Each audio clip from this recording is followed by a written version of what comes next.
Mmawa wabwino ni nthawi ya Nkhani ndipo muli ndine office wahowa koma poyamba nayi mitu yake. Mtsogoleri wa UTM, mtsogoleri wakale wa UTM Michael Usi wati sakaonekera komiti yosungitsa mwambo yachipanichi. Gulu la achinyamata omwe amafunitsitsa atakagwira ntchito ku dziko la Israel ati layika chiyembekezo chake pakafukufuku amene ofesi yomva madandaula a anthu ichite. Mu nkhani zina, Bongo la National Food Reserve Agency layamba ulimi wa nthirira pofuna kuthandizira dziko lino kukhala ndi chimanga chochuluka. Tindizi ndi zina zambiri tiyandikhalire limodzi.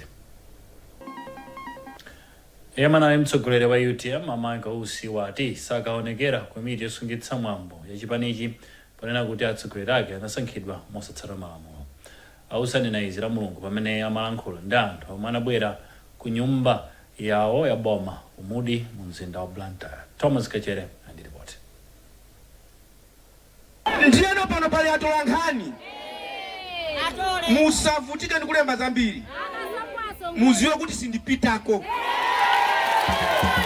Polankhula ndi khamu la wanthu lomwe linasonkhana ku nyumba ya boma ya mudi, Ausi anati alibe nthawi yokaonekera ku komiti yomwe inasankhidwa mophwanya malamulo. Sabata latha UTM idatulutsa chikalata chowauza Ausi kuti akaonekere ku komiti yosunga mwambo mchipanichi. Anaphwanya malamulo opitira ku chisankho cha convention. Ndinani na nthawi imene jayo. Ndiye sindingapite kuonekera pamaso pa iwowo kukhala ngati kuvomereza kuti anthu aja ndimanena kuti aphwanya malamulo aja ndavomereza. Ine nanena kuti aphwanya malamulo sindikuavomereza kwa ine si asogolere. Koma Ausi ati ngati UTM ikufuna kuchita chinthu pa iwo ndi ololedwa kutero. Ausi awuzanso utsogoleri wa UTM kuti ufotokoze bwino momwe ndalama zokwana 61 million kwacha yomwe boma lidapereka kuti athandizire pa maliro a chilima idayendera. Anthu anabwera ambiri anadandaula kwambiri kuti sanadye mayendedwe anavuta ena sanapite kumaliro kuja koma ndalama zinaperekedwa. Monga chipani chimene chimati ndi chipani chimene chimasata malamulo chinena kubwera pa mbalambanda ndikunena kuti taonani ndalama kusachita mwakuti sikuti ambe kulemba lero fani ndi zinachitika kale kuti ambe kulemba lero tikazona mafai ayiwala. Poyankhapo pa nkhaniyi wofalitsa nkhani za UTM a Felix Njawala ati zomwe Ausi anena zikuonetsa kuti ali ndi malingaliro ofuna kuphwanya zomwe achilima anayambitsa. Iwo ati ndi odabwa kamba kuti ndalama zomwe akunenazo ndi iwo ankawauza anthu mmene angagwirisire ntchito kamba kuti anali mtsogoleri. Mtsogoleri wa chipani cha umodzi a Thomas Kaumba anati anabwera ku nyumbayi kamba kuti akukhutira ndi ntchito za Ausi zosasankha munthu poyang'anira chipani chomwe ali.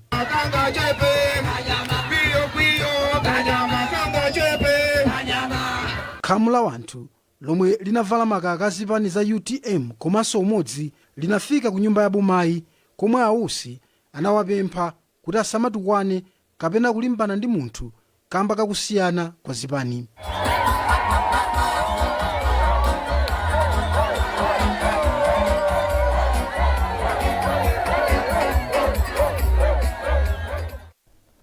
Chipani cha DPP chachenjeza omwe akuchitsatira kuti asamalote zochotsa chipani cha MCP mboma ngati sakalembetsa mkaundu wa mavoti. Wachiwiri mtsogoleri wa chipani ichi ku chigawo chakumpoto Chape Mhango anena izi pa msonkhano wa ndale omwe anachititsa mboma la Kalonga. Samkalimira andi report.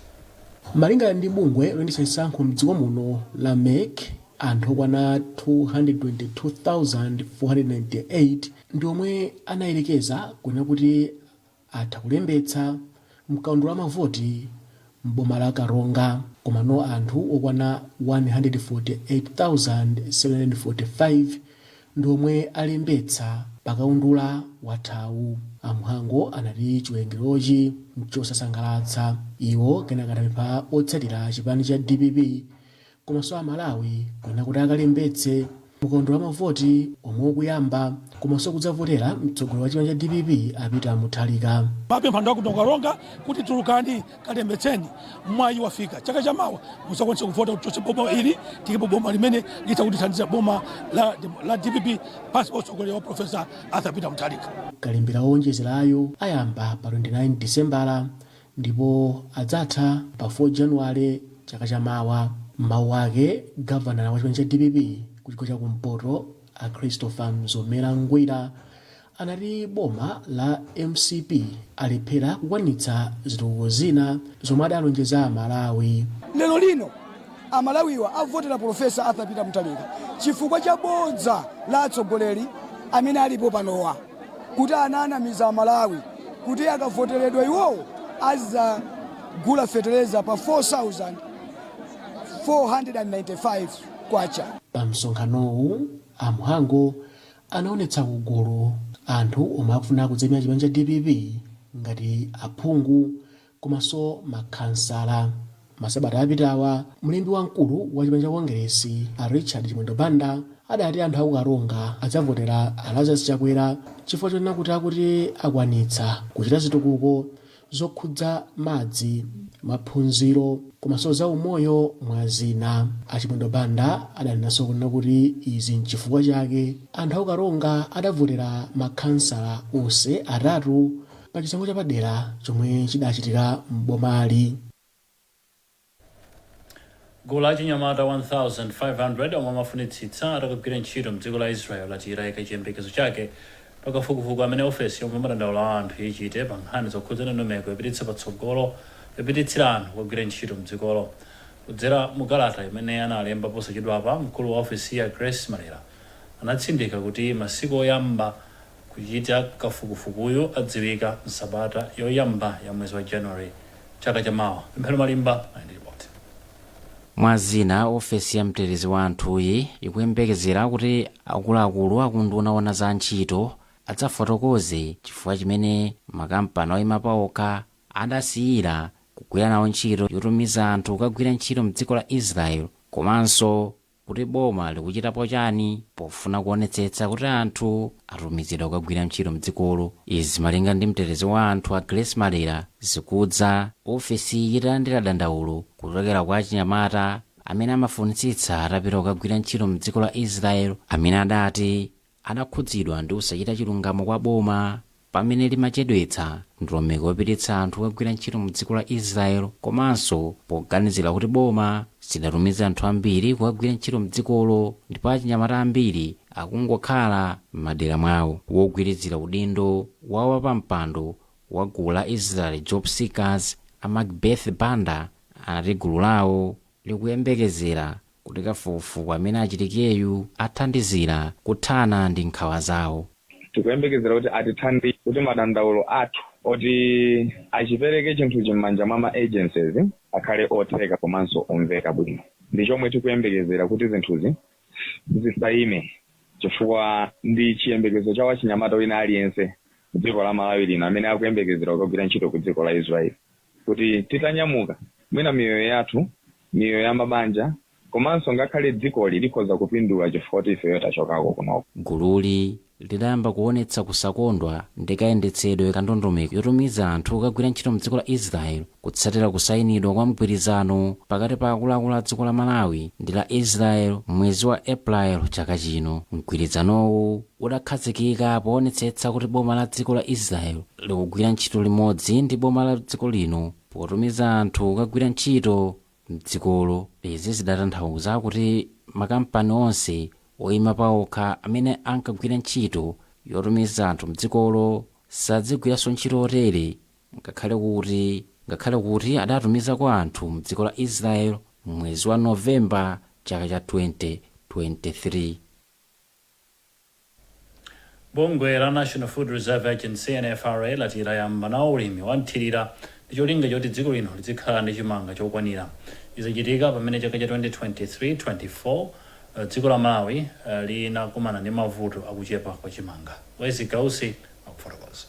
Poyankhula ndi Times, mkulu wa NFRA a George Macheka ati bungwe lawo lalowa mu mgwirizano ndi alimi osiyanasiyana kuti adzale chimanga chothirira kuchokera mwezi wa Augasti kufikira December chaka cha 2024. Iwo ati kudzera ku ntchitoyi akuyembekezereka kuti apeza chimanga chokwana 4,173 metric tons chimene chithandizire kuti kunkhokwe kwawo kukhale chimanga chochuluka. Komabe poyankhulapo mmodzi mwa akatswiri a zaulimi amene amaphunzitsa ku skulu ya ukachenjede ya Luwana a Holy Spirit anati iwo ndodabwa kuti bungwe la NFRA lafika bwanji pa ganizo limeneli. Iwo ati ndikoyenekera kuti bungwe la NFRA lichilimike pa zaulimi wa mvula wa chimanga chifukwa ndi umene umathandiza kwambiri dziko la Malawi. Kupitira kwa nthawi yayitali dziko lino mwakhala mukulimbikitsidwa kuti alimi atamachita ulimi wawo ali pa contract ndo agula koma ndikukanika kuti mwina chiganizo cha NFRA ndichitenge kuti ndichokomera motani kwa alimi mwina mdziko muno polingaliranso kuti taonapo boma mbuyomo pofuna kuonetsetsa kuti alimi makamaka ang'onoang'ono amene amalima kudalira mvula mwina akupeza mitengo yabwino komanso ali misika yodalirika ku nkhani yachimanga taona boma likugwiritsa bungwe limeneli kuti ndi limene lidzigula alimi pofuna kukwaniritsa zimenezo. Pakadali pano bungwe la NFRA lati kupita chitsogolo mu chaka cha 2025 iwo akhala akuchilimika kugula chimanga chochuluka komanso kuonesesa kuti kunkhokwe kuli chimanga nthawi zonse. Tipitiriza kupatsani nkhanizi tikamaliza uthengawo. Welcome to Premier Beta. You have tried the race, now play the base. Win big with Navigator. Watch your payout soar higher and higher, but cash out before your winnings fly away. Join the fun now at Premier Beta. Beta with the best. Everyone knows foods with protein are good for us.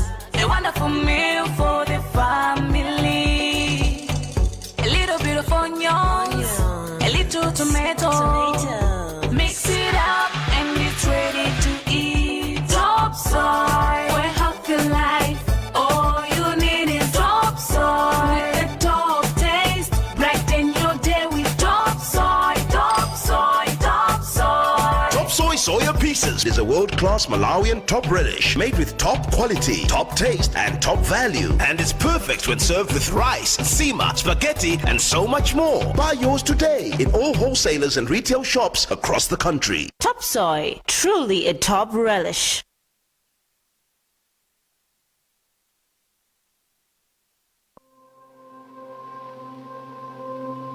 As a child growing up, I always remember starting each day with the trusted sweetness of Ilovo sugar. The beautiful smell of Zitumboa and sweet tea brought a big smile on my father's face. Mother was always there, smiling while we enjoyed our breakfast. At every family gathering, everyone was happy when Mother brought out her secret weapon, the Ilovo sugar pack. Because we all knew that the mandasi, zigumuyoyo, toba, and many other delicious foods she prepared would create lasting memories. Now that I'm grown, these stories, I don't only tell my family and friends, but I let them experience it for themselves every time they have a taste of food prepared with Ilovo sugar. Ilovo sugar, the trusted brand from generation to generation. Ilovo sugar, teke mpamvu. Anthu mdziko muno apereka maganizo osiyana pamene dziko lino lachitira pa nkhani zopititsa patsogolo ufulu wa anthu mchaka cha 2024. Yamwe amenyera ufulu wa anthu a Michael Yatsa wati kumbali ina dziko lino lachita bwino koma mbali zina alephera ndithu kulemekeza ufuluwu. Akayatsa ofotokoza. Ntchito yomenyerera kapena kuti kulemekeza ufulu wa chipoti wanu kuno Malawi mchaka chimenechi yakhala ngati yakasakaniza pali zinthu zina zimene tachita bwino ngati dziko komanso pali zina zimene tidachita bwino khala ngati kubwereranso mbuyo. Makamaka tikakamba ngati mezoona kuti tayenda bwino tikutokoza kuti ino parliament yathu idakozanso lamulo la anthu olumala imene pachita kuti disability komanso lamulo la anthu achikulire. Tinaonanso ngakhale maprovisionera akuyamba kale kugwiritsidwa ntchito mwachitsanzo disability trust fund komabe pali mbali zina zimene tidachita ngati dziko makamaka pa maufulu pandale maufulu okhuza amene anthu timakhalira ngati wanthu ufulu wa anthu lankoleka kukhosi ufulu opanga zionetsero komanso ufulu otenkhana ogawo pandale maufulu amene anakhala ngati sanayende bwino chaka chimenechi chifukwa chitsanzo tinaona anthu opanga zionetsero akupanga nkhanza kupsezedwa kumenyedwa kumene apolisi akungoonelera komanso chaka chimenechi tinaonanso zipolo pandale komanso chaka chimenechi tinaonanso atolankhani ufulu wawo olemba nkhani kukhala ngati kusokonekera chifukwa cha anthu amene amapeza kuti ino akumangidwa chifukwa chogwira ntchito yawo, komanso ma activists anamangidwanso mchaka chimenechi. Ndiye tikayang'ana zonsezo tikuonadi kuti chaka chimenechi chimene chinachovuta. Koma mkulu wa bungwe la Human Rights Consultative Committee Robert Nkwezalamba wati dziko lino silinachitebe bwino mchakachi. Zophwanyikazo maufuluzo zikuchuluka kusiyana ndi zabwinozo, chifukwa pali kunena kuti zinthu zikuyenda koma kuyang'ana kuti kodi zikuyenda mbali iti, ndipo majority mbambiri adapanga chizungu timati resign kapena kuona kuti anangofika povomereza kuti mmene zilili ndi momwemo basi zinthu sizasinthanso kumalawi kapena sizingasinthenso. Ndiye chinthu chilakwike china chake amangoyang'ana. So ndoche pamene mwina amatha kuyima nkuyankhula kuti chakuti sichinaende bwino, chakuti sichikuyenda bwino, tipeza kuti mwina mwa anthu 30 mwa 100 ena aliwonse ndi amene akumadandaula kapena akumayankhula maganizo awo, ambiriwo angozisungira munthu. Tikayang'ana mbali yoti kodi boma likufikira bwanji anthu, mwina tikumathamangira chamma 40% kapena kuti mwa anthu 40 ena aliwonse, anthu 40 mwa anthu 100 aliwonse ndi amene akufikiridwa ndi boma pa ndondomeko imene akufuna, kaza kuchipatala, ku polisi, kuti chilungamo chiyende, mabwalo athu a milandu, kuti kodi milandu yayo kutenga nthawi itali bwanji. Awiriwa apempha boma ndi mbali zonse zokhudzidwa ndi ufulu wa anthu kuti akonze mbali zomwe sanachite bwino pamene akulowa mchaka cha 2025. Bungwe loyang'anira maboma ang'ono mdziko muno la Malawi Local Government Association MAGA lati kulephera kupereka ndalama zoyenera zimene zinapatsidwa ku maboma ang'ono zikukhudza kwambiri kagwira ntchito makhonsolo.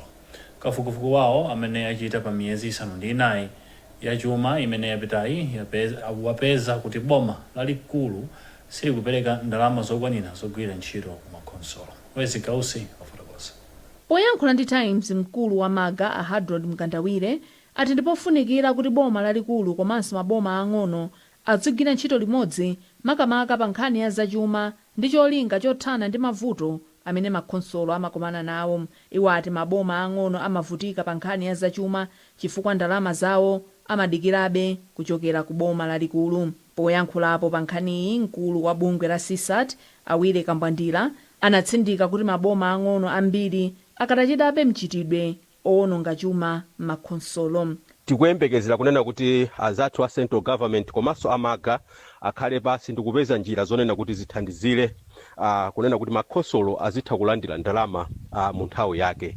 Komanso timaona kunena kuti nthawi yakwana yonena kuti makhonsolo apeze njira zina zopezera ndalama ndithu kudzera zosiyanasiyana zimene atha kumapanga m'makhonsolo. Pakadali pano bungwe la MAGA lati ndikofunikira kuti boma liyikepo chidwi pakuyamba kugwiritsa ntchito lamulo latsopano la decentralization ya chaka cha 2024 limene lithandizire mavuto azachuma m'makhonsolo mdziko muno.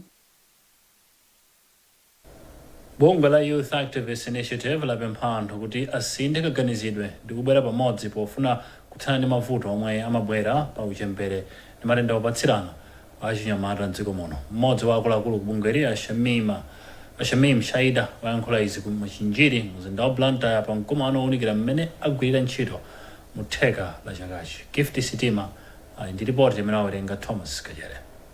Ashaida anatsindika kufunika kugwirana manja pofuna kuthana ndi futoli lomwe anati ndi lalikulu pakati pa achinyamata. Iwo anati nkofunika kuti anthu asinthe kaganizidwe ponena kuti achinyamata alero ndi osiyana ndi achinyamata adzana kamba kazochitika zawo. Project yathu ndi ya HIV/AIDS ndi sexual reproductive health. Kwambiri zinthu zake timakamba timakhala ngati za sensitive, so anthu ambiri amaganiza kuti nkhani zimene zijazo si nkhani zoti tikhoza kumazikamba mungo poyera, amafuna tizikamba nkhani zamokhala ngati mobisa. So tikamafotokozera nkhani zijamona ngati kuti mwake tikuwauza zinthu zolaula, tikuwauza zinthu zosakhala bwino. So timafuna kuti tizafotokozera kuti anthu aja kuti nkhani zimene zijazo ndi nkhani so zimene zikuyenera kuti tizikamba poyera kuti anthu aja azitani aziziwa makamaka achinyamata. Chifukwa akaziwala achinyamata komasala achichepere zimathandiza zoti azipanga ziganizo zabwino pamene akukula. Amartha Chirewani omwe ndi mkulu woyang'anira za achinyamata mu mzinda wa Blantyre anati kubwera kwa mabungwewa kuthandiza kwambiri kuchepetsa mavuto omwe achinyamata akukumana nawo. Tikuchita bwino kwambiri kumbali ya prevalence rate kapita ona kuti chiwerengero cha matenda opasana kugonana makamaka matenda HIV/AIDS kuti poyamba ndithu monga mukudziwa kuti Blantyre inali boma limodzi makamaka mu urban limene chiwerengero chimakwera kwambiri, koma chifukwa cha ma effort ma interventions mgwirizano pakati pa mabungwe aboma azipembedzo mafumu amene njira zimene ndithu zimasatidwa chiwerengero chinatsika ndithu chinali pa 18% pano chili pa 15%, amene chili pa 12%, kusonyeza kuti ntchito yaikulu ikugwirika ndithu. mkumanowu unabweretsa pamodzi anthu achipembedzo, azaumoyo, azamaphunziro ndi mafumu. Bungwe la Good Samaritan Ministry lapempha Malawi kuti agwirizane ndi cholinga chothandiza anthu ovutika. Mkulu wa bungwe ku Malawi Mbusa Kamu Chirambo Kawazamawe wati dziko muno muli amayi amasiye ambiri ana ovutika, anthu achikulire komanso aulumali omwe akuvutika kuti apeze thandizo. Samkalimira Nkhani yonse. Akawazamawe amayankhula izi ku area 1B mu mzinda wa Mzuzu, kumene kunali mwambo opereka masetifiketi kwa anthu omwe akwanitsa maphunziro a unsamaliya wachifundo komanso ntchito zosokasoka. Akawazamawe omwenso ndi mfumu ya ndodo mboma la Rumphi komanso mbusa wa mpingo wa Holy Cross Pentecostal anapereka makina osokera komanso nsalu ndi zina zoyambira kwa anthu omwe amaliza maphunzirowa. Makinawa agula ndi ansamaliya achifundo kuchokera mdziko la America. Akawazamawe anena kuti utumiki wa nsamaliya cholinga chake nkuonetsetsa kuona kuti anthu ovutika ayima paokha pachuma. Tikamaphunzitsa anthu tizipasanso poyambira, chifukwa tikapasa poyambira ndio sikulu ija izakhala yopindula moti anthu awawa iwowa akathandizika moyo wawo komanso akathandizanso anthu enaso.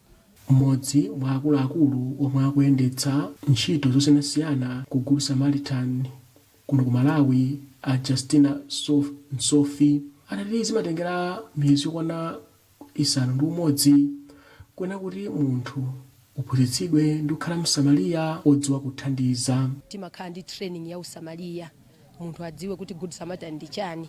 Training iyo it depends, ikakhala intensive ndekuti 3 months, koma ikakhala yoti tizipanga mwina pa wiki kawiri katatu ndekuti ndi 6 months training. Munthu uja amakhala qualified counselor. Mmodzi mwa anthu omwe amaliza maphunziro awo ndipo alandira makina komanso certificate a Monica Gondwe anati makina awa athandiza kuti ayambe bizinesi ndi kuthandiza banja lake komanso anthu dera wena.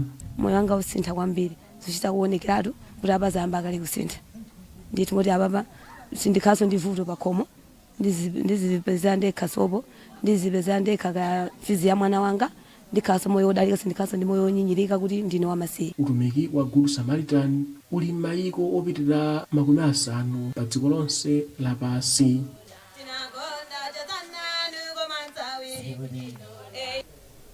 Nkhani zathu zomwe zikumatisiyana na insometo yake. Yamwana ali mtsogoleri wa UTM amayi Usi ati sakaonekera ku komiti yosungitsa mwambo ya chipanichi. Kulachi nyamata omwe amafunitsitsa atakagwira ntchito mdziko la Israel ati layika chiyembekezo chake pakafukufuku wa ofesi yomva dandaula wa anthu. Ndipo mu nkhani zina bungwe la NFRA layamba ulimi wa mthira pofuna kuthandiza dziko lino kukhala mchimanga chokwanira. Mwanayi ndine Elvis Swala.